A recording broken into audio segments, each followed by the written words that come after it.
Sono bloccato qui a Jokkmokk in attesa di un pacco dall'Italia.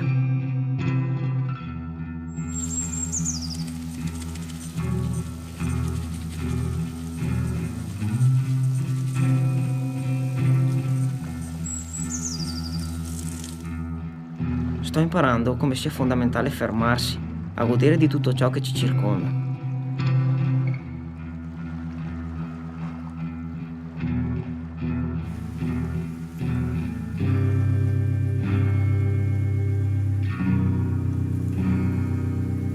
Ogni attimo va assaporato fino in fondo per apprendere la lezione. Prima o poi questo viaggio finirà.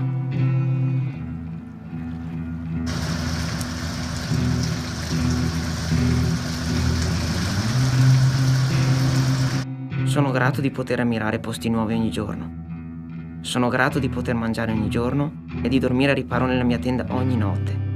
Sono estasiato quando riesco a fare una doccia o quando una persona mi offre del cibo o una bevanda calda.